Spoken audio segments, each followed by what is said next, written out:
like understanding why certain things happen, and I'm seeing patterns in women and myself as well, where we go for what we are used to. One, obviously childhood and stuff like that, like not having like a present person in your life or someone that would give you like half, whereas like me personally, I went through me and my dad never really had like a great connection because obviously of his own issues and stuff, and he had narcissistic traits and stuff. Right. And I feel like when I now look at, well, not anymore so much, but before, when I was growing up, I would attract those values and those things because I was always chasing love from someone that wasn't giving it to me. Right. So when I started dating, and I was so used to being the one that's giving, the one that's trying my best to be with, be perfect, the one that's changing everything, the one that's dropping everything for someone, the one that's doing everything for that person, and they just kind of not really giving me anything, and I would feel this strong connection with them. Well, what I deemed as connection, yes, because of the love I was giving them, not because of what they were giving me. Yes. And it was crazy to realize that the connection that I was feeling was actually me, and it was the love that I was giving to them rather than what they were giving me. So it was a big eye-opener to realize that it wasn't even that their attention that I was craving. I think it was just myself when I'm in love, or myself when I'm giving myself to everyone, like to that person.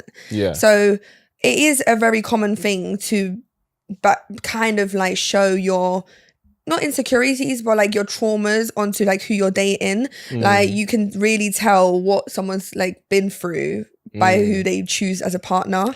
I do agree. I think if somebody is, for example, if they're attracted, if there's a level of trauma of like abandonment, right? So it means that, when somebody's being hot and cold, that makes the person more attractive, not less. 100% I get that. But I do think there is a pattern, especially for women, because women can, indulge in men that either they wouldn't choose seriously or the guys wouldn't choose them seriously. Whereas for guys, they can't really do that as much. I feel like there is a common pattern of a woman giving her all to the guy who just doesn't want to choose her, and the guys who want to choose her, she doesn't want. So I guess my question is, because you feel like you said that you feel you have this connection with a guy, but he's not even reciprocating. What is it about that guy that you give yourself to that isn't giving you what you deserve back, compared to the guys who want to give you that, but you're just not choosing them? What is it about him? I think it's like scientifically as well, when I look into it, the release of chemicals in your body when you are in something a bit more toxic that kind of makes you anxious or gives you a little bit more of like a adrenaline boost, and like not necessarily a good feeling, gets almost blinded by, like, they think that's love, and they think that is what, being stressed, feeling these like butterflies in your stomach, getting feelings like, oh my God, like I need to chase this person for them to love me. And if somebody's used to feeling like that, and that is their definition of love, then when someone comes along and they're very peaceful and they really want to like show them their interest and being like really nice, they don't feel those chemicals, they don't feel those like stress responses where it's like run. They almost like, I don't know what this is, I don't really like you. And I think it's a really scary thing, because women genuinely do want to find love and like being loved, but if they've been shown a different kind of love and that is what their body is reacting to, if somebody good comes along, it genuinely isn't really them choosing to not like them, it's just their body is genuinely just like, well, this is not what I deem as like in someone, and this is why am I not stressed about what they're doing or what they're saying, or why am I not overthinking, why are they texting me and I'm not trying to chase them. It's like those kind of patterns that you were used to are no longer there.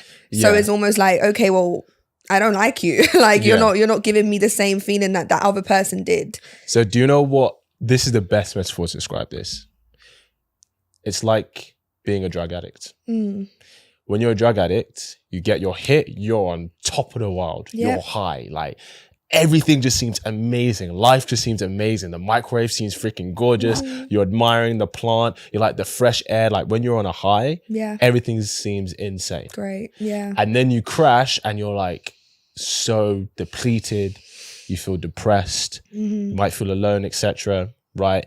And then what do drug addicts do when they crash? They chase that high. Yeah.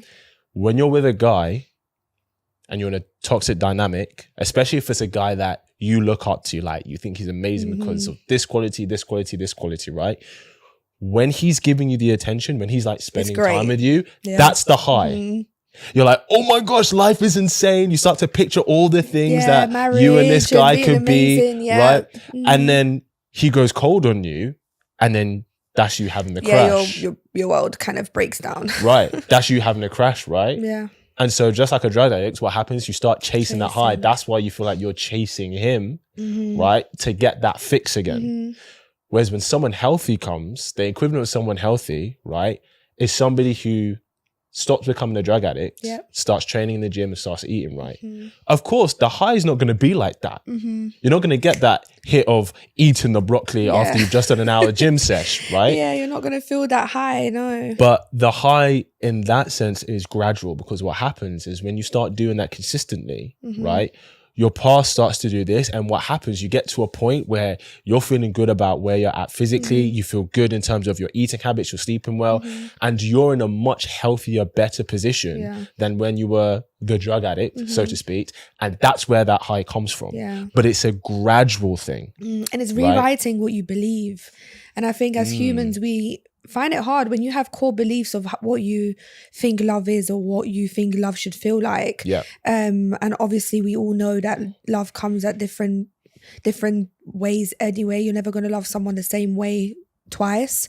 So I feel like when you get yourself in early relationships in your early stages of life, and then you start to grow up and you realize that there is a bit more than just attraction that's on the line, and these people have to have X amount of qualities, you have to start rewriting what you really feel like love should be, because a lot of people just chase the feeling, and sometimes that doesn't come. And I think that's where I'm kind of still working on it, because I've not obviously found anyone yet, but like I want to have that kind of relationship where I do obviously have attraction and I do love you and you are good for me, but I also want to feel like I'm not constantly running, or I'm not constantly on flight or fight or freeze mode. I'm not constantly feeling this anxiety being around you. And like I think it's hard because nowadays a lot of people aren't really, you know, the people that I meet or the people that are around me don't really want a committed relationship. And I feel like it's starting to get, in my generation, it's starting to get a little bit like people don't even want to get married, or they don't want to have a relationship with someone. And it's almost like now all these people that you would think would want to be with you, they don't even want that anymore. So it's kind of like the pool's even smaller, and then it gets even smaller with who you actually want to go for, and then you almost end up like feeling like you got to settle, but it's not really settling. Do you know what I mean? It's just one of those things where it is really hard, and rewriting your core beliefs is going to take time.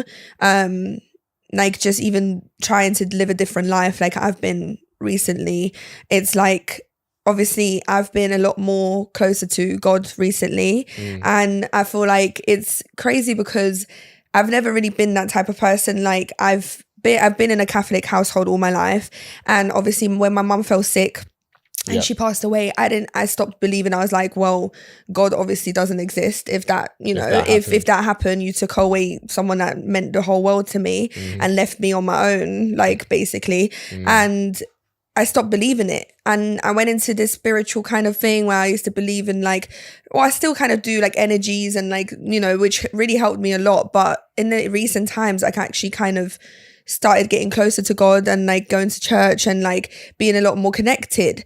But that almost made me also see how we're living our life right now. It's very, so it made you see the degeneracy. Yeah, no, but it's really scary. It's scary, like everything that's happening, like even the dating world, and like even the way that we are, like as people, we're no longer kind of doing it the right way, or like we're not really like there's a lot of like openness in a way of like dating whoever you want to do, doing multiple people at the same time, sharing your energy with multiple people, like doing all of those things. And it's like when you start to actually think, wow, like this really affects you, the pool gets even smaller. So now that I'm like in that space where I'm like a lot more believing of like God and being like closer to him.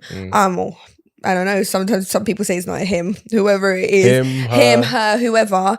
I find it even scarier now. Hope you really enjoyed that clip. If you want to watch the full episode where that clip is from, then I want you to click right here where you can watch the full episode. And if you're ready to claim your man today, enroll in my program below, and I'll see you there. Wishing you an amazing day.